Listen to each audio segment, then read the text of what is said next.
Hola, soy Sofía. Para mi cumpleaños número 26, mis padres me regalaron una espátula de cocina de $25. Segundos después, le entregaron a mi hermano menor un Rolex para celebrar su nuevo trabajo, un trabajo que yo le ayudé a conseguir. Ese fue el momento exacto en que comprendí que para ellos yo no era una hija, sino una simple herramienta de conveniencia. ¿Alguna vez te has sentido completamente invisible para tu propia familia? Como si tus logros solo sirvieran para hacerles la vida más fácil a otros. Antes de que te cuente cómo esa espátula y ese reloj de lujo se convirtieron en el catalizador que lo cambió todo para siempre, déjame un comentario diciéndome desde dónde me estás viendo y suscríbete al canal. Créeme, no querrás perderte lo que sucedió cuando finalmente decidí que era hora de que ellos entendieran el verdadero valor de las cosas. Y no me refiero precisamente al dinero. El favoritismo descarado no era nada nuevo en mi familia, pero había alcanzado un nivel grotesco unos meses antes. Mis padres, Isabel y Javier, vendieron la casa donde crecimos, el único hogar que había conocido, y con cada centavo de esa venta compraron un lujoso condominio en Brickell, aquí en Miami. Lo pusieron directamente a nombre de mi hermano, Mateo. Es solo una formalidad para asegurar su futuro, me dijo mi madre por teléfono, como si estuviera hablando del clima. Mientras tanto, ese condominio y el costoso BMW que le compraron se convirtieron en monumentos diarios de mi exclusión. Lo más increíble era que, a pesar de haberle entregado a mi hermano un patrimonio entero, no dudaban en llamarme para pedirme que cubriera alguna factura o gasto imprevisto, ignorando por completo la gigantesca y dolorosa injusticia que habían cometido. Mientras Mateo vivía una vida de lujos que no se había ganado, yo me había esforzado hasta el agotamiento para construir la mía.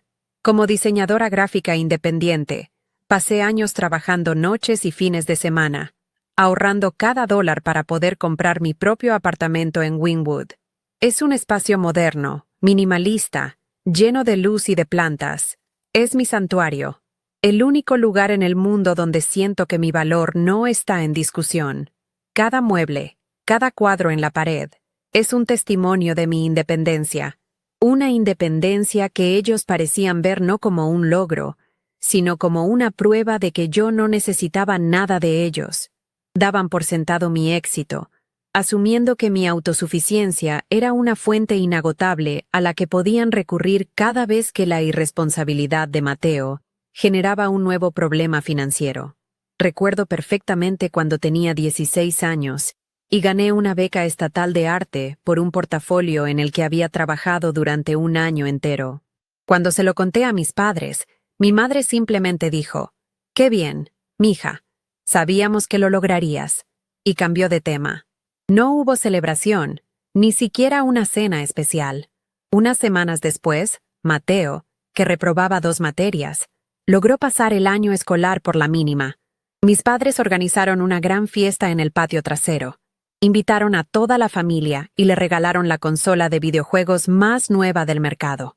Esa tarde, mientras todos celebraban su mediocridad, yo me encerré en mi cuarto y comprendí que el amor en esa casa no se ganaba con méritos, sino que se asignaba por defecto, y yo, por alguna razón, no había sido la elegida para recibirlo incondicionalmente. Con la cercanía de mi cumpleaños número 26, una pequeña y tonta llama de esperanza se encendió en mi interior. Quizás este año sería diferente. Quizás, ahora que yo tenía mi propio lugar y una carrera estable, finalmente me verían como a una adulta, como a una igual. Decidí tomar el control y, en un sutil acto de autoafirmación, les anuncié que organizaría la cena en mi apartamento. Quería que vieran lo que había construido, que se sentaran a mi mesa, en mi espacio, un territorio que no podían reclamar ni controlar. En mi mente, era una oportunidad para redefinir nuestra dinámica, para mostrarles que ya no era la niña que esperaba en silencio su aprobación, sino una mujer que podía ser la anfitriona de su propia vida. La idea me dio una extraña sensación de poder, una que se desvanecería dolorosamente en unas pocas horas. Invertí todo el día en los preparativos. Limpié mi apartamento hasta que cada superficie brilló, compré flores frescas para decorar la mesa y pasé horas en la cocina preparando sus platos favoritos, el estofado de mi padre, la ensalada especial de mi madre. Cada detalle era una súplica silenciosa. Mírenme, valórenme, reconozcan el esfuerzo que hago por ustedes. No era solo una cena. Era mi último y desesperado intento de fabricar ese momento familiar perfecto que veía en las películas, esa calidez y conexión genuina que siempre sentí que nos faltaba. Mientras el aroma de la comida llenaba mi hogar, me permití soñar que, al final de la noche, sentiría por primera vez que realmente pertenecía a esa familia, no solo como un pilar funcional, sino como una parte querida y esencial de ella. Llegaron puntualmente a las 8. Mi madre, Isabel, entró con una sonrisa forzada y recorrió mi sala de estar con una mirada crítica. «Qué lindo todo, Sofía. Qué suerte que te vaya tan bien», dijo, y su tono hizo que la palabra «suerte» sonara como una acusación, borrando de un plumazo todos mis años de trabajo. Mi padre, Javier, la seguía en silencio, con esa pasividad que siempre lo caracterizaba, asintiendo a todo lo que ella decía. Mateo entró detrás de ellos, mirando la pantalla de su celular. «Hola», murmuró sin levantar la vista, antes de dirigirse directamente al refrigerador para buscar una cerveza. La atmósfera se sintió pesada de inmediato, cargada de una tensión familiar que ni la música suave ni la luz cálida de mi apartamento podían disipar. Después de la cena, llegó el momento de los regalos. Sentí un nudo en el estómago mientras mis padres me entregaban una pequeña caja envuelta en papel de farmacia. La abrí con cuidado, forzando una sonrisa expectante. Dentro, sobre un trozo de plástico, yacía una espátula de silicona gris. El silencio se hizo denso. «Vimos esto y pensamos en ti, para que sigas cocinándonos tan rico cuando vengamos», exclamó mi madre, completamente ajena al insulto. Asentí. Tragué saliva y susurré un «gracias», que sonó hueco hasta para mis propios oídos. El regalo no era para mí, Sofía, la persona. Era para Sofía, la función. Era un recordatorio de mi papel. La que sirve, la que provee, la que facilita la comodidad de los demás sin esperar nada a cambio. Antes de que pudiera siquiera procesar la humillación, mi madre se giró hacia mi hermano con una sonrisa radiante que transformó su rostro. «¿Y para ti, mi amor? Tenemos una pequeña sorpresa para felicitarte por ese nuevo puesto». Mi padre le entregó a Mateo una elegante caja de color verde oscuro. El corazón me empezó a latir con fuerza, anticipando el golpe. Mateo la abrió con una suficiencia que me revolvió el estómago. Bajo las luces de mi sala, el acero y el oro de un reloj Rolex destellaron. Un faro de favoritismo que iluminó la habitación entera. Nadie dijo nada. La sonrisa de orgullo de mis padres, la expresión arrogante de Mateo y el frío peso de la espátula en mi mano lo decían todo. En ese instante, algo dentro de mí, el último hilo de esperanza que me ataba a ellos, se rompió para siempre. El aire en mi apartamento se sentía espeso y tóxico después de que se fueron. No hubo un adiós prolongado ni una disculpa torpe. Simplemente recogieron sus cosas y se marcharon, dejando atrás el eco de su desprecio. Me quedé sola en mi sala, con la caja del Rolex vacía sobre la mesa de centro y la espátula de silicona gris a un lado, como dos piezas de evidencia en la escena de un crimen emocional. No lloré, no grité. Sentí una extraña y aterradora calma, la quietud que sigue a la demolición de un edificio. Lo que se había derrumbado dentro de mí era la última y estúpida esperanza de que algún día las cosas serían diferentes. Miré la espátula, tan funcional, tan barata, tan anónima, y por primera vez me vi a mí misma en ella. Era el resumen perfecto de mi rol en esa familia. Útil, confiable y, en última instancia, completamente reemplazable. Los días que siguieron fueron silenciosos. No llamé, y ellos tampoco lo hicieron. El espacio que dejó su ausencia no se sentía como un vacío, sino como una bocanada de aire fresco. Fue en ese silencio que comencé a desempacar 20 años de injusticias acumuladas. Cada cumpleaños olvidado, cada logro minimizado, cada vez que tuve que encogerme para que Mateo pudiera brillar más. La venta de la casa familiar, ese acto final de borradura, ahora cobraba un sentido mucho más oscuro. No fue solo una mala decisión financiera, fue una declaración. Fue la materialización de su elección. Él era la inversión, el legado. Yo era la red de seguridad, la póliza de seguro a la que recurrirían cuando su preciada inversión fallara. Me paseaba por mi apartamento, tocando mis muebles, regando mis plantas, y un instinto primitivo de protección se apoderó de mí. Este era mi territorio, y ya no estaba dispuesta a permitir que lo invadieran. Una semana después, el teléfono sonó. Era mi madre. Su voz era casual, como si nada hubiera pasado. No hubo mención de mi cumpleaños, ni del Rolex, ni de la espátula. En su lugar, fue directo al grano. Hola, mija. Oye, un favorcito. Mateo necesita llantas nuevas para el BMW. Y con los gastos del trabajo nuevo anda un poco apretado. ¿Será que puedes ayudarlo con eso esta vez? La audacia de su petición me dejó sin aliento. No era una pregunta, era una expectativa. Esta vez. Esas dos palabras implicaban que habría muchas otras veces.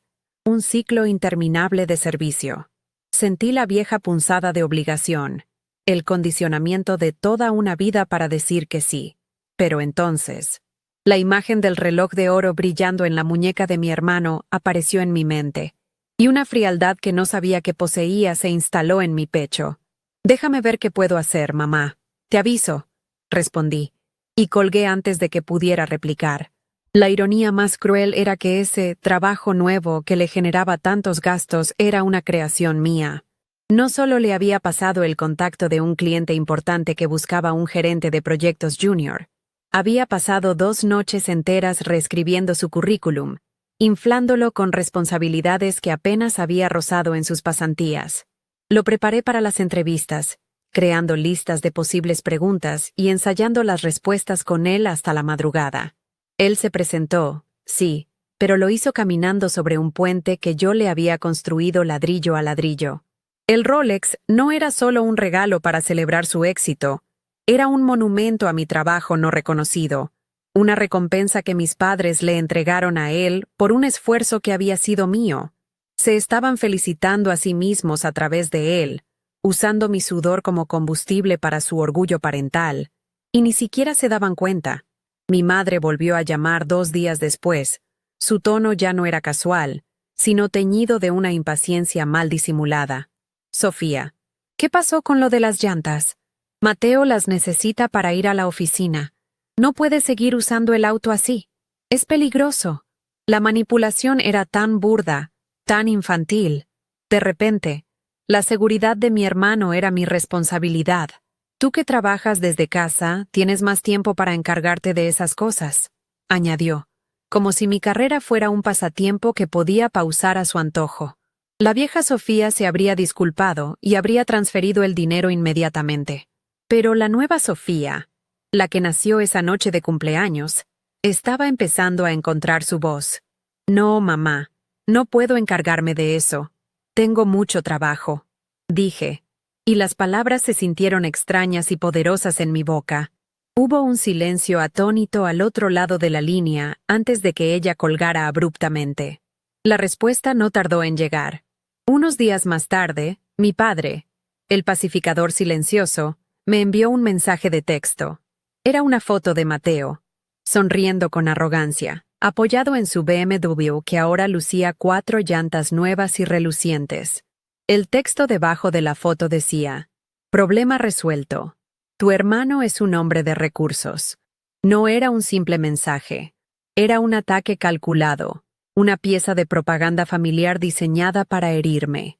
El mensaje subyacente era claro. «No te necesitamos. Podemos hacerlo sin ti». Pero la verdad era que no se trataba de necesitarme, sino de usarme. Querían mi sumisión, mi obediencia incondicional al rol que me habían asignado. La foto no me hizo sentir culpable ni excluida. Me hizo sentir furiosa. Y esa furia fue el catalizador que necesitaba para tomar mi primera decisión verdaderamente egoísta. Esa misma noche, Me senté frente a mi computadora portátil y abrí mi cuenta bancaria. Durante años, había mantenido una cuenta de ahorros conjunta con mi madre, bajo el pretexto de que era para emergencias familiares.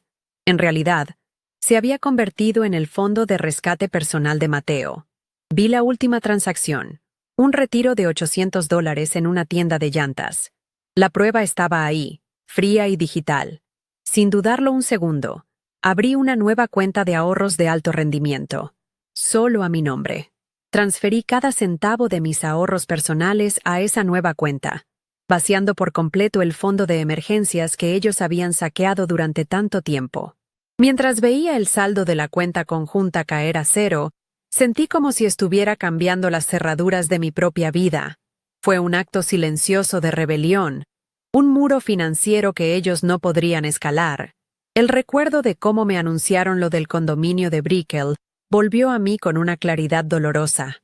Estábamos en un restaurante, celebrando supuestamente un ascenso que yo había recibido. Pero la conversación rápidamente giró hacia Mateo. «Vendimos la casa, Sophie», dijo mi padre, como si comentara el resultado de un partido de fútbol. «Y con ese dinero le compramos un condominio a tu hermano. Es importante asegurar su futuro, ¿sabes?» La frase «asegurar su futuro» me golpeó como una bofetada. Habían liquidado el único patrimonio que representaba nuestra historia familiar, el capital acumulado de sus vidas, y se lo habían entregado en bandeja de plata a mi hermano. No me consultaron, no me ofrecieron una parte. Simplemente me informaron de mi propia desheredación. En ese momento, la implicación legal de su decisión se hizo evidente. Legalmente, yo ya no tenía ningún derecho sobre el principal activo de mis padres. Me habían dejado fuera, oficialmente. Una tarde, mientras navegaba sin rumbo por Instagram, apareció una publicación de Mateo. Estaba posando junto a la piscina infinita en la azotea de su edificio en Brickell. El horizonte de Miami se extendía detrás de él. Un telón de fondo para su éxito prefabricado. Llevaba puesto el Rolex, que brillaba bajo el sol de Florida, y sostenía una copa de champán. El pie de foto decía: «El trabajo duro tiene su recompensa. Agradecido por todo». La bilis me subió por la garganta. Decenas de comentarios de tías, tíos y primos llenaban la publicación. «Orgullosos de ti, campeón. Ese es mi sobrino». Era una farsa, una obra de teatro en la que yo era la tramoyista invisible cuyo esfuerzo permitía que la estrella brillara en el escenario. La injusticia no solo era privada, era un espectáculo público del que todos participaban gustosamente, aplaudiendo al actor equivocado mientras ignoraban por completo al guionista. Unas semanas más tarde, mi madre llamó de nuevo. Su tono había cambiado drásticamente. Ahora era meloso, casi seductor. Me habló de lo mucho que me extrañaban, de lo distanciados que estábamos. Luego, lanzó el anzuelo. Estábamos pensando en tomarnos unas vacaciones familiares, todos juntos, quizás a los Cayos de Florida, para reconectar. Sería maravilloso, ¿no crees? Sentí la trampa cerrarse a mi alrededor. Pensamos que quizás podrías ayudarnos con la reserva del hotel en tu tarjeta de crédito, que tienes más límite, y luego nosotros te vamos pagando poco a poco. Era una prueba. Una forma de ver si mi rebelión había sido un capricho pasajero o una nueva realidad. Querían ver si la vieja Sofía, la confiable, la funcional, todavía estaba allí, lista para ser utilizada una vez más. Tomé una respiración profunda y mi mirada se posó en la espátula gris, que había dejado deliberadamente sobre el mostrador de mi cocina. Se había convertido en mi ancla, un recordatorio tangible de mi valor real y del precio de su amor condicional. Ya no era un símbolo de humillación, sino de claridad. Era el punto de partida de mi nueva vida. «Me encantaría, mamá, pero no va a ser posible», dije, y mi voz sonó más firme de lo que jamás la había escuchado. «Estoy con muchísimo trabajo, y, además, estoy ahorrando para mis propias cosas». No di más explicaciones. No me disculpé. Simplemente afirmé mi realidad, mis prioridades. El silencio que siguió al otro lado de la línea fue largo y pesado. No fue un silencio de comprensión, sino de desconcierto. El juego había cambiado, y ellos apenas comenzaban a darse cuenta de que yo ya no estaba dispuesta a seguir sus reglas. La llamada terminó, pero el silencio que dejó resonando en mi apartamento era diferente. No era un silencio de paz, sino de expectación, como la quietud del aire justo antes de que se desate una tormenta. Sabía que mi negativa no sería el final, sino el principio de algo nuevo. Mi madre, Isabel, no era de las que aceptan un no sin contraatacar. Durante días, esperé la siguiente jugada, sintiendo una mezcla extraña de ansiedad y una firmeza que nunca antes había experimentado. Caminaba por mi casa, mi santuario, y sentía que por primera vez estaba dispuesta a defender sus fronteras a cualquier costo. La vieja Sofía habría estado carcomida por la culpa, pero la nueva Sofía se sentía extrañamente tranquila, como si al fin estuviera alineada con mi propio instinto de supervivencia, uno que había ignorado durante demasiado tiempo. La respuesta no llegó como una llamada furiosa, sino como un dardo envenenado de culpa, disparado por la mano de mi padre. Un mensaje de texto apareció en mi pantalla. Tu madre está destrozada, Sofía. No deja de llorar. No podemos entender por qué nos tratas con tanto desprecio después de todo lo que hemos hecho por ti. Leí las palabras una y otra vez, reconociendo la vieja y efectiva táctica: convertir mis límites en un acto de crueldad. Por un instante, la punzada de culpa familiar amenazó con doblegarme. Pero entonces, la imagen de la espátula barata junto a la opulenta caja del Rolex se materializó en mi mente, clara y cortante. Todo lo que hemos hecho por ti. La frase era una farsa. Lo habían hecho todo por Mateo, y yo solo había sido el daño colateral, la proveedora silenciosa. Borré el mensaje sin responder. El silencio también podía ser una respuesta. Unos días después, decidí que necesitaba recuperar unos materiales de arte que había dejado en mi antiguo cuarto, en la casa que ahora era el condominio de Mateo. La idea de volver a ese lugar me revolvía el estómago, pero eran herramientas caras que necesitaba para un proyecto. Llamé a mi madre para coordinar. Su voz era gélida, distante. Tu padre y yo saldremos el jueves por la tarde. Puedes pasar entonces. Mateo quizás esté en casa, pero no creo que te moleste. La frialdad de su tono era un castigo en sí mismo, pero acepté. La idea de entrar en ese apartamento, el monumento a mi exclusión, se sentía como caminar voluntariamente hacia territorio enemigo. Sin embargo, algo me impulsaba a hacerlo, una necesidad de enfrentar físicamente el origen de mi dolor para poder finalmente superarlo. El jueves por la tarde, el lobby del edificio en Brickell me recibió con su opulencia impersonal: mármol brillante, arte moderno y un portero con un uniforme impecable. Cada detalle era un recordatorio del dinero de la venta de nuestra casa, el capital de una vida familiar entera, ahora convertido en este lujoso caparazón para mi hermano. Usé la llave de repuesto que me habían obligado a aceptar para emergencias, y la ironía me quemó la mano. El apartamento era un caos. Ropa de marca tirada sobre los sofás de diseño, cajas de comida a domicilio sobre la encimera de cuarzo. Era el desorden de alguien que nunca había tenido que limpiar sus propios platos. La manifestación física del privilegio sin responsabilidad. El contraste con mi propio espacio, ordenado y cuidado con esmero, era dolorosamente evidente. Mientras buscaba mis cosas en el fondo de un armario en el pasillo, escuché la voz de Mateo. Venía de su habitación, cuya puerta estaba entreabierta. Hablaba por teléfono, en ese tono arrogante y despreocupado que también conocía. Me quedé quieta, sin querer ser descubierta. No, hombre, claro que no se van a quedar aquí para siempre, dijo con una risa seca. Esto es temporal. ¿Me entiendes? Es mi apartamento. Ya les dije a Isabel y a Javier que tienen que empezar a buscar su propio lugar, porque me están asfixiando. Mi sangre se heló. Isabel y Javier. Ni siquiera los llamaba mamá y papá. Eran solo dos personas que ocupaban su espacio. El desprecio en su voz era tan palpable que me cortó la respiración. Me quedé inmóvil, escondida en la penumbra del pasillo, procesando la brutalidad de lo que acababa de oír. El impacto de sus palabras me golpeó con la fuerza de una revelación.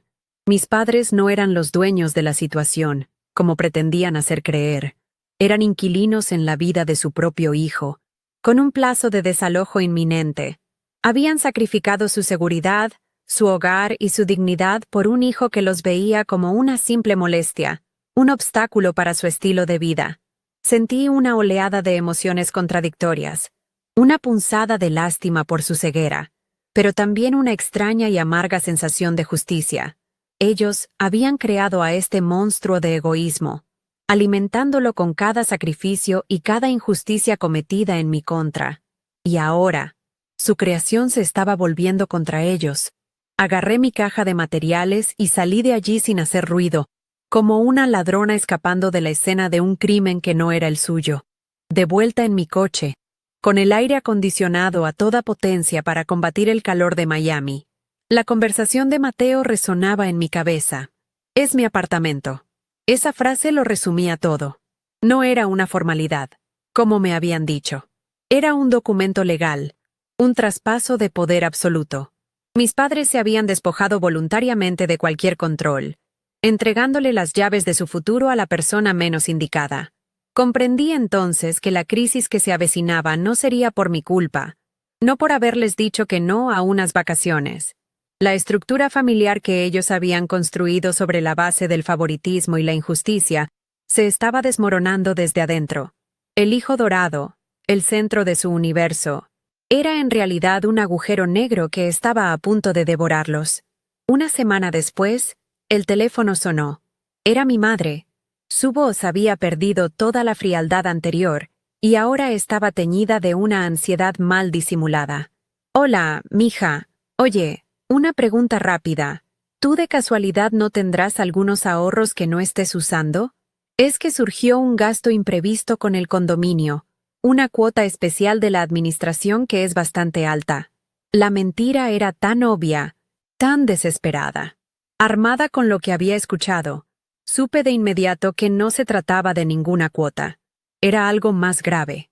El pánico en su voz era como una pequeña grieta en una presa que está a punto de reventar. Estaban perdiendo el control y, como siempre, recurrían a mí para que tapara la fuga con mi dinero y mi esfuerzo. Decidí poner a prueba mi nueva información, con una pregunta tan afilada como un bisturí. ¡Qué extraño, mamá! ¿Y Mateo no puede pagarlo? Siendo el dueño legal del apartamento y con el sueldo de su nuevo trabajo, él debería ser el responsable de cubrir esas cuotas, ¿no crees? Usé las palabras dueño legal, a propósito, como un espejo para que viera el reflejo de la realidad que ellos mismos habían creado. Al otro lado de la línea se produjo un silencio abrupto, seguido de una respiración entrecortada. Bueno, sí, claro, pero es que la situación es un poco complicada ahora mismo, tartamudeó. Y en esa vacilación escuché el sonido inconfundible de su mundo desmoronándose. La fachada de control y prosperidad se había hecho añicos. Terminé la llamada con una calma que me sorprendió a mí misma. Lo siento mucho, mamá, pero como te expliqué, ahora mismo mis finanzas son mi prioridad. Realmente espero que puedan resolverlo. Colgué antes de que pudiera protestar. Ya no sentía culpa, solo una claridad helada. El poder había cambiado de manos. No porque yo lo hubiera arrebatado, sino porque ellos lo habían regalado. Miré la espátula gris que aún estaba sobre el mostrador de mi cocina. Ya no era un insulto. Era un recordatorio de que las herramientas más simples, cuando se usan con determinación, pueden desmantelar las estructuras más opresivas. Sabía que la llamada final, la de la verdadera catástrofe, no tardaría en llegar. Y por primera vez en mi vida, me sentía completamente preparada para recibirla. La tranquilidad en mi apartamento después de esa llamada fue densa, casi palpable. No era la paz de la resolución, sino la calma tensa que precede a un huracán. Sabía, con una certeza que me helaba los huesos, que mi madre no se había rendido. Simplemente se había quedado sin munición en su arsenal de manipulación habitual. Su tartamudeo al teléfono no fue el final de la batalla. Fue la señal de que estaban a punto de traer la artillería pesada. Pasé los siguientes días en un estado de alerta silenciosa, sintiendo que cada llamada desconocida, cada correo electrónico, podría ser el comienzo del siguiente asalto. Me encontré ordenando mi espacio con una precisión casi obsesiva, como si al fortalecer las paredes físicas de mi hogar pudiera reforzar las barreras emocionales que estaba construyendo tan desesperadamente a mi alrededor. Era mi forma de prepararme para el asedio que sabía que era inminente. Pasaron 4 días de un silencio sepulcral por parte de mi familia. Esta ausencia de comunicación era más alarmante que sus constantes demandas. Normalmente, un no, de mi parte, habría desencadenado una avalancha de mensajes de texto pasivo-agresivos de mi padre o llamadas de tías lejanas reclutadas para hacerme sentir culpable, pero esta vez, nada. El vacío era una confirmación de que la crisis era real y mucho más grande de lo que podían manejar con sus tácticas de siempre. Fue entonces cuando vi la publicación de Mateo en Instagram, una foto de él y un grupo de amigos en un yate, con copas de champán en la mano, anclados en la bahía de Biscayne. El pie de foto era una sola palabra: vibras. La disonancia entre su despreocupado lujo y el pánico silencioso de mis padres era grotesca.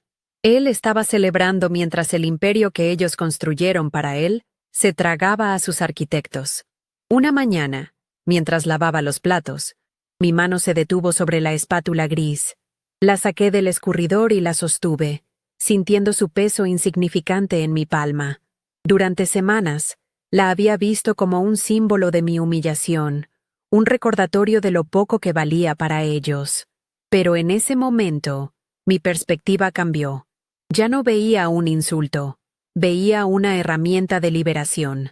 Esa espátula, en su cruda y barata honestidad, me había abierto los ojos de una manera que años de terapia no habían logrado. Fue el golpe de realidad que necesitaba para dejar de buscar agua en un pozo que siempre había estado seco. Con una extraña sensación de gratitud, la coloqué en un lugar de honor en el portacuchillos de mi encimera. Se había convertido en mi estandarte, el recordatorio constante de que nunca más me conformaría con ser simplemente útil. La primera grieta en el dique de silencio apareció a través de una llamada de mi tía Clara, la hermana de mi madre.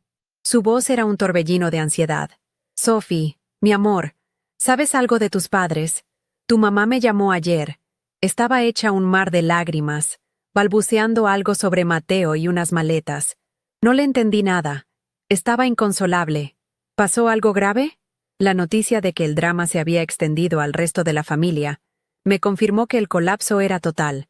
Mantuve la calma, mi voz deliberadamente neutral. «Hola, tía. La verdad es que no he hablado mucho con ellos esta semana. Estoy segura de que solo es un malentendido». Me negué a ser arrastrada al vórtice de su caos. Corté la llamada amablemente, sintiendo cómo se fortalecían mis nuevas fronteras. Su drama ya no era mi emergencia. Esa noche, la ansiedad dio paso a una fría necesidad de estrategia. No podía permitir que me tomaran por sorpresa.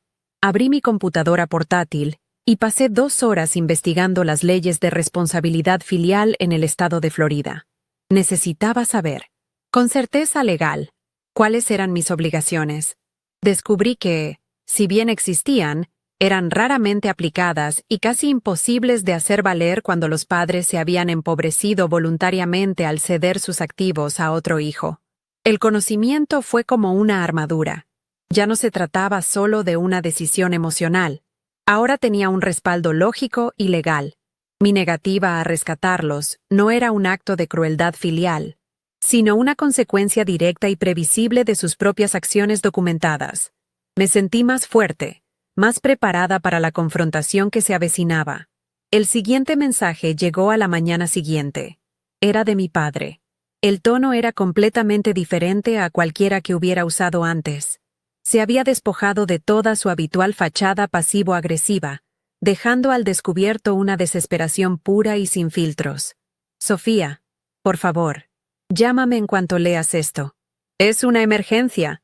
Tu madre está muy mal. No sé qué hacer». Cada palabra era un golpe. El hombre que siempre había permanecido en silencio, permitiendo que mi madre llevara la batuta de la injusticia, ahora me suplicaba ayuda. Una parte de mí, la niña pequeña que siempre quiso la aprobación de su papá, Sintió el impulso de llamar de inmediato, pero la mujer en la que me había convertido sabía que ceder ahora sería deshacer todo mi progreso. Apagué la pantalla del teléfono y me obligué a respirar profundamente. El silencio era mi única arma. Durante el resto del día, los recuerdos me asaltaron en oleadas. Recordé una vez, cuando tenía unos 10 años, que me caí de la bicicleta y me abrí la rodilla. Mi padre me cargó en brazos las 6 cuadras de regreso a casa, contándome chistes para que no llorara. Recordé a mi madre preparándome mi sopa favorita cada vez que me enfermaba, sin importar lo cansada que estuviera. Esos destellos de amor y cuidado hacían que mi decisión actual se sintiera como una traición, pero entonces, como un contrapeso brutal, aparecía la imagen del Rolex brillando en la muñeca de Mateo, el eco de mi madre diciendo que el condominio era solo una formalidad, y la dolorosa memoria de innumerables logros míos que fueron recibidos con indiferencia. Comprendí que el amor que me habían dado era inconsistente y condicional, y ya no podía vivir mi vida esperando sus escasas migajas. Esa tarde, mi plan dejó de ser una vaga idea y se convirtió en un guión concreto. Me senté en mi sofá y visualicé la escena. Ellos, apareciendo en mi puerta, derrotados y desesperados. Imaginé sus súplicas, sus acusaciones, sus lágrimas, y ensayé mi respuesta, no con ira, sino con una calma inquebrantable. Lamento mucho que estén pasando por esto, diría en voz baja. Pero esta situación es el resultado de las decisiones que ustedes tomaron. Invirtieron todo su patrimonio y su futuro en Mateo, legal y financieramente. Él es su responsabilidad ahora. Deben acudir a él para obtener un retorno de su inversión. Repetí las palabras una y otra vez, hasta que dejaron de sentirse como una puñalada y se convirtieron en la simple y llana verdad. No era venganza, era el cierre de un ciclo. Con una claridad sorprendente, abrí mi computadora y busqué recursos. Encontré el número de teléfono de la Agencia de Servicios Sociales del Condado de Miami-Dade y la dirección de un par de organizaciones sin fines de lucro que ofrecían asesoramiento para personas mayores en crisis de vivienda. Anoté la información en una pequeña tarjeta y la dejé sobre la mesa de la entrada. Este era un paso crucial. No los iba a acoger, pero tampoco los iba a dejar en la calle sin ninguna guía. Les ofrecería una puerta, una que no fuera la mía. Era el acto final de una hija responsable, pero no de una salvadora. Les estaba dando las herramientas para que comenzaran a construir su propia independencia, la misma que siempre me exigieron a mí, y que nunca fomentaron en su hijo predilecto. Al caer la noche, una extraña paz se instaló en mi apartamento. Había hecho todo lo que podía hacer. Había procesado mi dolor, fortalecido mis defensas y preparado un plan de salida compasivo pero firme. Estaba sentada en mi sala, con las luces bajas, bebiendo una taza de té de manzanilla, cuando el sonido agudo y estridente del intercomunicador rompió el silencio. Mi corazón dio un vuelco, pero no sentí pánico. Era una sensación de inevitabilidad. Miré la pequeña pantalla junto a la puerta. Las imágenes granuladas en blanco y negro mostraban 2 figuras encorvadas en la entrada de mi edificio. Eran ellos. La tormenta finalmente había llegado a mi puerta. Me levanté lentamente. Caminé hacia el intercomunicador y, con un dedo firme, presioné el botón para hablar. ¿Quién es?, pregunté, y mi propia voz sonó extrañamente distante a través del pequeño altavoz, desprovista de la ansiedad que sentía bullir bajo la superficie. La respuesta fue un balbuceo ahogado, la voz de mi madre rota por el llanto. «Somos nosotros, Sofía. Por favor, abre. Necesitamos hablar contigo». No había exigencia en su tono, solo una desesperación cruda y desnuda que nunca antes le había escuchado. Mi padre no dijo nada, pero pude imaginarlo a su lado, con los hombros caídos, un espectro silencioso de su antiguo yo. Por un instante, el viejo instinto de protegerlos, de arreglar sus problemas, tiró de mí con una fuerza casi física. Pero entonces, la imagen de la espátula gris apareció en mi mente. Un ancla fría y pesada. Respiré hondo y presioné el botón para abrir la puerta principal del edificio. «Suban», dije, con una calma que no sentía del todo, pero que necesitaba desesperadamente proyectar. Los 30 segundos que tardó el ascensor en llegar a mi piso se sintieron como una eternidad. No me moví de la puerta, de pie en el umbral de mi propio santuario, preparándome para la batalla final. Cada segundo que pasaba, repasaba mentalmente las palabras que había ensayado, las fronteras que había jurado defender. No era un acto de venganza, me repetía a mí misma. Era un acto de supervivencia. Cuando escuché el suave ding del ascensor y los pasos arrastrados por el pasillo, mi corazón martilleaba contra mis costillas, pero mis manos estaban firmes. No sentía odio ni alegría por su desgracia. Sentía una profunda y abrumadora tristeza por la familia que podríamos haber sido y que nunca fuimos. Era el momento de aceptar esa pérdida y cerrar la puerta a ese fantasma para siempre. Estaba lista. Por primera vez en mi vida, estaba verdaderamente lista para elegirme a mí. Cuando abrí la puerta, la visión que me recibió me dejó sin aliento, a pesar de toda mi preparación mental. Parecían náufragos arrastrados a la orilla por una tormenta violenta. Mi madre, Isabel, que siempre se había enorgullecido de su apariencia impecable, tenía el maquillaje corrido por las lágrimas. Su cabello usualmente perfecto estaba desordenado y su ropa de diseñador, arrugada. Mi padre, Javier, parecía haber envejecido 10 años en una semana. Su rostro estaba pálido y demacrado, su mirada perdida en el suelo, y sostenía 2 pequeñas maletas de mano, como si fueran los últimos vestigios de su vida anterior. Eran la imagen viva de la derrota, despojados de la arrogancia y la autoridad que siempre habían ejercido sobre mí. Verlos así, tan vulnerables y rotos en el umbral de mi hogar, no me produjo satisfacción, sino una punzada de dolor por la inevitable demolición que estaba a punto de ocurrir. «Sofía, gracias a Dios», exclamó mi madre, abalanzándose hacia mí con la intención de abrazarme, pero yo di un sutil paso hacia atrás, un gesto instintivo de autoprotección que la detuvo en seco. Su rostro se contrajo de dolor ante el rechazo. «Tienes que ayudarnos», continuó, su voz subiendo de tono hasta convertirse en un gemido agudo. «Tu hermano, Mateo, nos echó. Nos echó del apartamento. Dijo que necesitaba su espacio, que éramos una carga. Y nos bloqueó las tarjetas de crédito, Sofía. Nos cortó el acceso a todo el dinero. No tenemos a dónde ir, no tenemos nada». Cada palabra era una confesión de su propia ceguera, la cosecha amarga de las semillas de favoritismo que habían sembrado durante décadas. Escuché en silencio, dejando que el torrente de su pánico se estrellara contra el muro de mi nueva calma. La ironía era tan cruel y tan perfecta que casi parecía un guión escrito por el destino. En lugar de responder a su histeria, mantuve mi voz baja y serena. «Entren, por favor», dije, haciéndome a un lado para dejarles pasar. Entraron en mi sala de estar con la vacilación de extraños, mirando a su alrededor como si nunca hubieran estado allí antes. El orden, la luz y la paz de mi espacio parecían contrastar violentamente con el caos que traían consigo. «¿Quieren un vaso de agua?», ofrecí, no por hospitalidad, sino como una táctica para ganar tiempo y establecer el tono de la conversación. Mi padre asintió en silencio, hundiéndose en el sofá, como si sus huesos no pudieran soportar más su peso.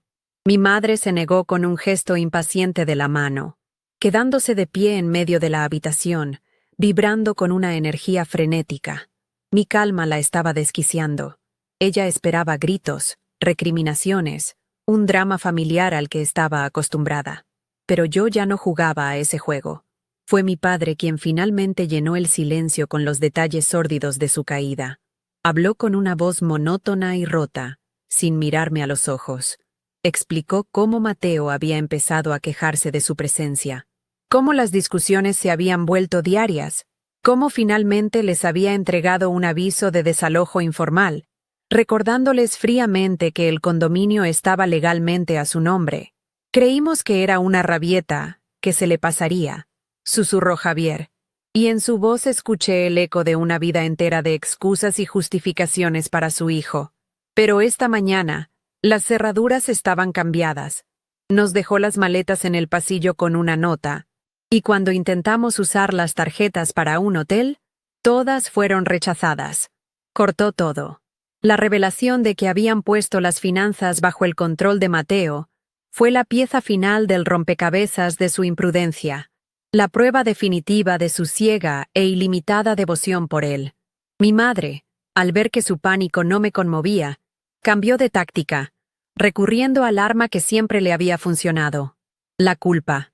Su voz se endureció, recuperando un matiz de su antigua autoridad.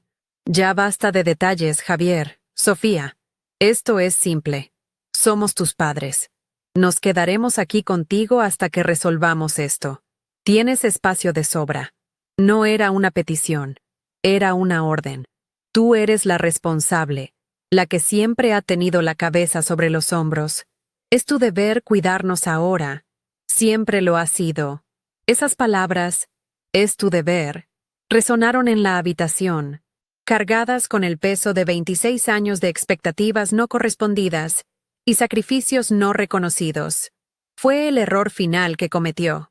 Me entregó en bandeja de plata la oportunidad perfecta para decir todo lo que había guardado durante tanto tiempo, no con la ira de una niña herida, sino con la claridad de una mujer que finalmente conocía su valor.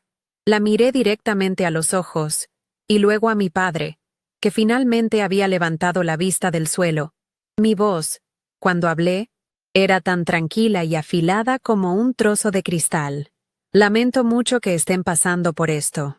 Comencé, y lo decía en serio. Pero esta situación es el resultado directo de las decisiones que ustedes tomaron. Hice una pausa, dejando que las palabras se asentaran en el aire denso de la habitación. Ustedes vendieron nuestro hogar.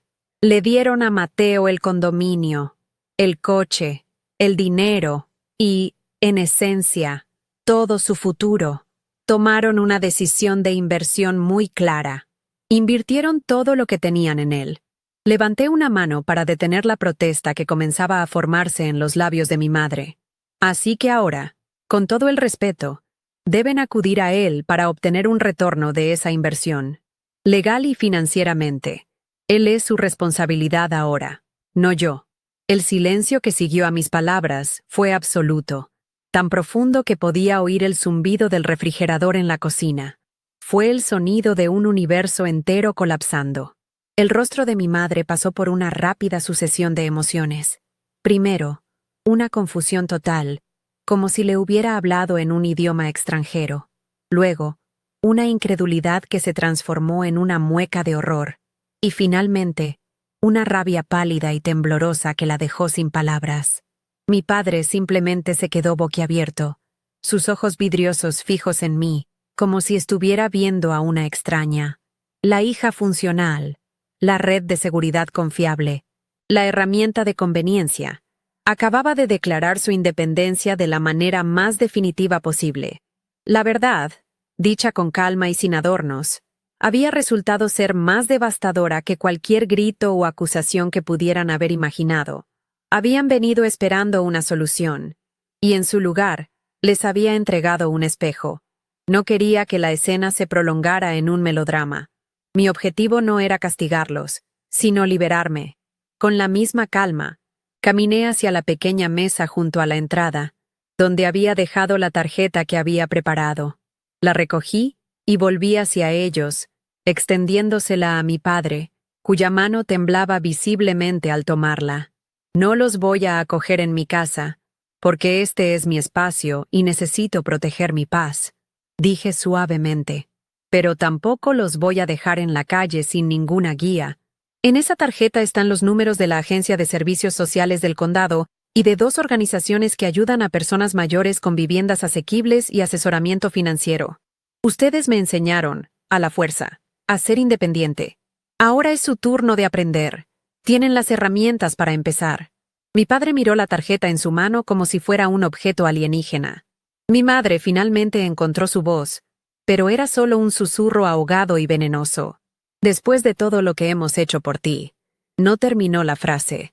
Sabía, tan bien como yo, que esa frase ya no tenía ningún poder. Me dirigí a la puerta y la abrí. Una invitación silenciosa pero inequívoca para que se marcharan. No hubo más súplicas ni lágrimas. La conmoción había dado paso a una resignación gélida. Mi padre se levantó lentamente del sofá, ayudó a mi madre a ponerse de pie y, sin decir una palabra más, recogieron sus dos pequeñas maletas y caminaron hacia la puerta. Al pasar junto a mí, ninguno de los dos me miró. Cerré la puerta detrás de ellos, y el suave clic de la cerradura fue el sonido más liberador que había escuchado en toda mi vida. Apoyé la frente en la madera fría de la puerta, y por primera vez en días, exhalé por completo.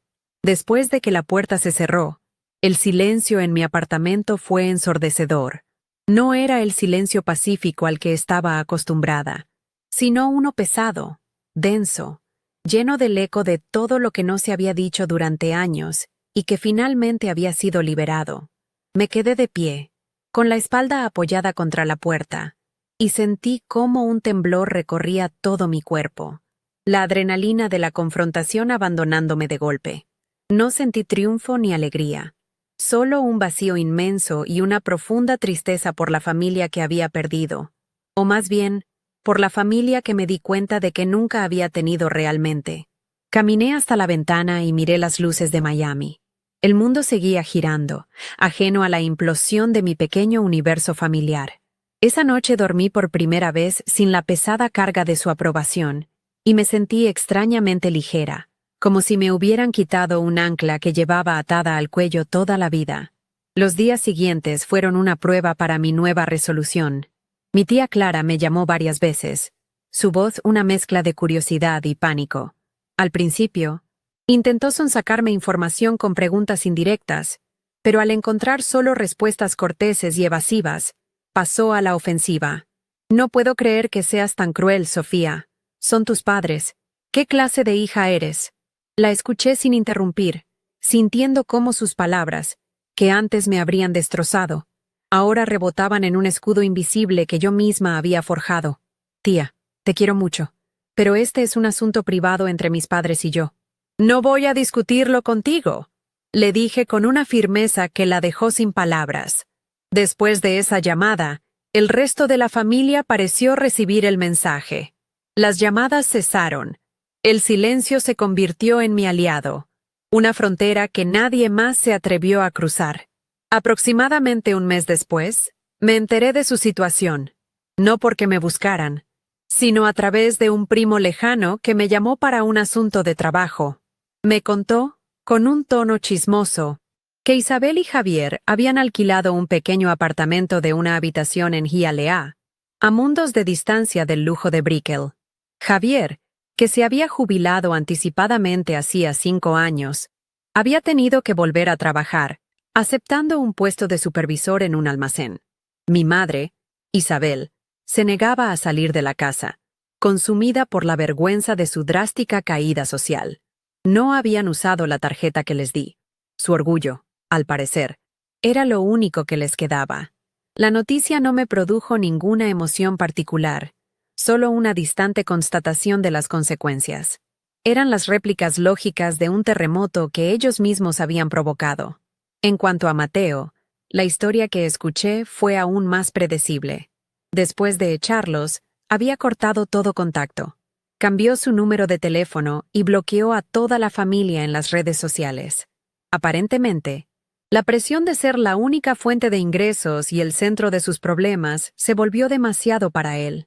Sin mí, para actuar como amortiguador, la relación tóxica que mis padres habían fomentado con él finalmente lo consumió y lo escupió. Vivía solo en su lujoso condominio, publicando fotos de fiestas y viajes, un rey solitario en un castillo vacío construido sobre los escombros de su propia familia. Nunca más volví a saber de él directamente, y la indiferencia que sentí ante su existencia fue la prueba final de que realmente me había liberado. Él ya no era mi hermano. Era simplemente un mal recuerdo. Una noche, 6 meses después de aquella confrontación, recibí un mensaje de texto de un número desconocido. Sofía, soy tu padre. Solo quería decirte que tu madre y yo estamos bien. Espero que tú también lo estés. No había peticiones, ni culpas, ni excusas. Era la comunicación más honesta y directa que había recibido de él en toda mi vida. Me quedé mirando el mensaje durante mucho tiempo, sintiendo el peso de esas pocas palabras. Una parte de mí quería responder con un torrente de emociones, pero la nueva Sofía sabía que el silencio y la distancia eran la base de nuestra nueva y frágil paz. Después de una hora, simplemente respondí: «Me alegra saberlo, papá. Yo estoy bien. Cuídense mucho». Fue un punto final, un reconocimiento de que existíamos en universos separados, y que eso, por ahora, era lo mejor para todos. Esa fue la última comunicación que tuvimos. Establecí un límite claro y ellos, finalmente, lo respetaron. Mi vida floreció en el espacio que su ausencia dejó. Mi negocio de diseño gráfico despegó. Conseguí clientes más grandes y proyectos más creativos. Empecé a viajar, a conocer gente nueva, a construir una comunidad de amigos que se convirtieron en mi verdadera familia. Una elegida con base en el respeto mutuo y el cariño incondicional.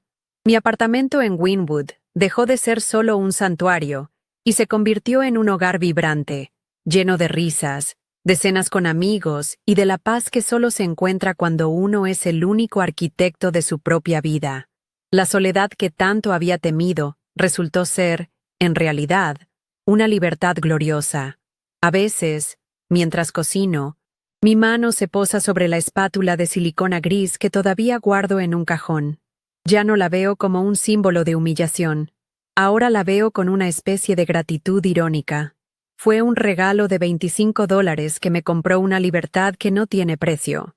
Me enseñó que el valor de las cosas, y de las personas, no está en su precio de mercado, sino en la intención y el respeto que conllevan. El Rolex de Mateo, en cambio, se desvaneció de mi mente. Se convirtió en lo que siempre fue, un objeto frío y llamativo, el símbolo de un amor hueco que compraba lealtad en lugar de ganársela. Mi espátula, en su simplicidad, era mucho más valiosa. Era honesta. Era real. Era el catalizador que me había devuelto a mí misma. Mi relación con mis padres, o lo que queda de ella, existe ahora en un estado de respetuosa distancia. No hay odio, pero tampoco hay la intimidad que una vez anhelé desesperadamente. Sé que están viviendo su vida, lidiando con las consecuencias de sus elecciones, y yo estoy viviendo la mía, disfrutando de los frutos de mi independencia. La reconciliación, en el sentido tradicional, nunca ocurrió, pero encontré un tipo diferente de cierre. La aceptación. Acepté que nunca me darían el amor que yo necesitaba, y me di permiso para dejar de pedirlo. Me convertí en mi propia fuente de validación, en mi propia red de seguridad, en mi propia heroína. Al final, la historia no es sobre una espátula o un reloj. Es sobre el momento en que te das cuenta de que mereces ocupar un espacio en el mundo sin tener que disculparte por ello. Es sobre trazar una línea en la arena y decir: hasta aquí. Mi nombre es Sofía, y esta no es una historia de venganza. Es una historia de rescate. El día que mis padres vinieron a mi puerta esperando que los salvara, terminé haciéndolo. Me salvé a mí misma. Y esa ha sido la inversión más rentable de toda mi vida. Si has llegado hasta aquí, es probable que en alguna parte de mi historia hayas visto un reflejo de la tuya. Y esa es la primera lección que quiero compartir contigo. No estás solo en esto. Durante años, creí que mi situación era única, que el dolor de sentirme invisible en mi propia casa era una carga que solo yo llevaba. Pero la verdad es que estas dinámicas de favoritismo, de amor condicional y de roles impuestos existen en más hogares de los que imaginamos.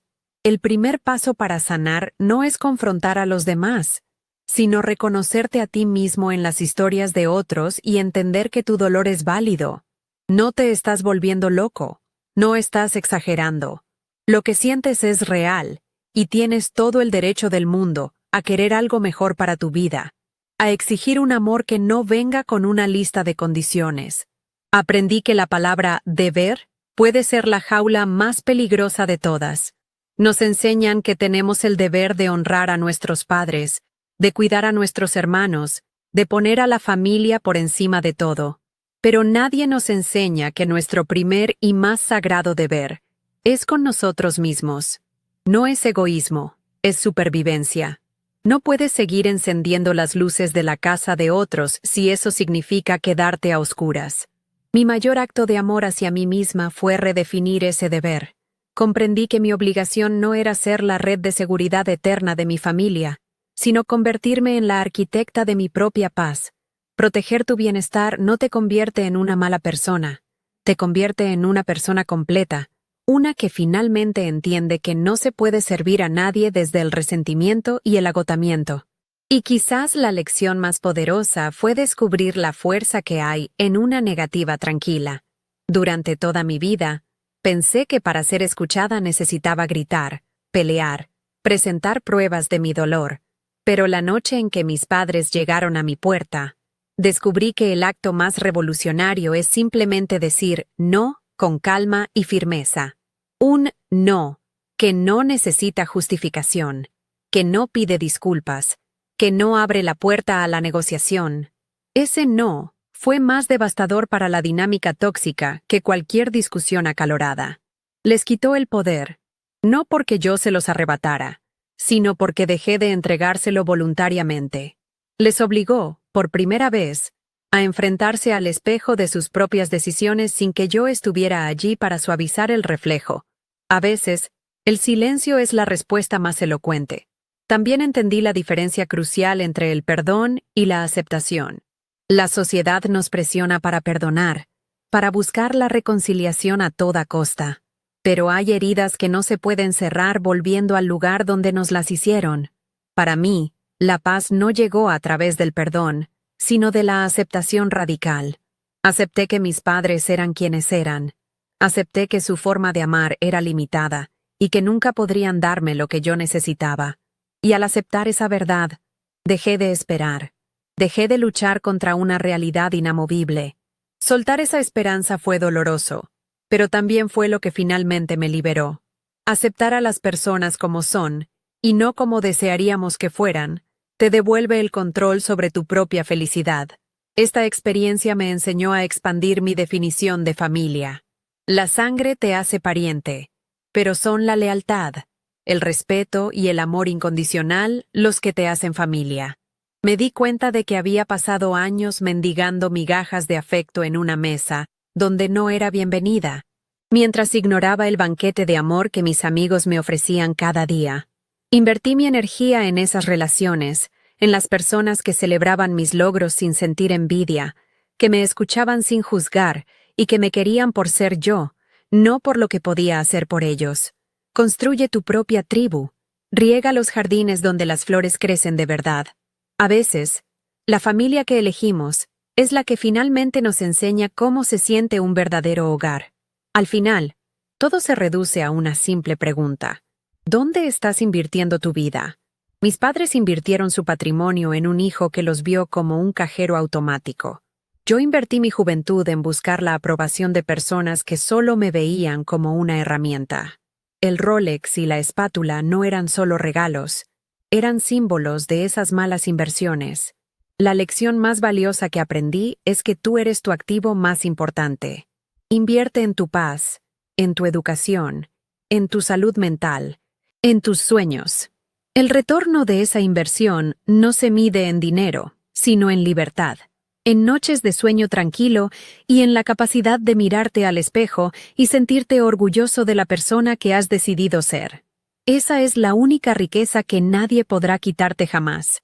Mi historia terminó con una puerta cerrada, pero también con una vida entera abriéndose ante mí. No fue un final feliz de cuento de hadas. Fue algo mucho mejor, un final real. Uno que me dio la oportunidad de escribir el resto de mis capítulos bajo mis propios términos. Y ahora te pregunto a ti, ¿qué puerta necesitas cerrar para poder empezar a escribir la tuya? Si mi historia te ha conmovido o te ha hecho sentir comprendido, déjame un comentario contándome tu experiencia. Suscríbete al canal y activa las notificaciones, porque juntos podemos convertir estas historias de dolor en manuales de supervivencia y en faros de esperanza para quienes todavía están buscando su propia voz. Gracias por escucharme.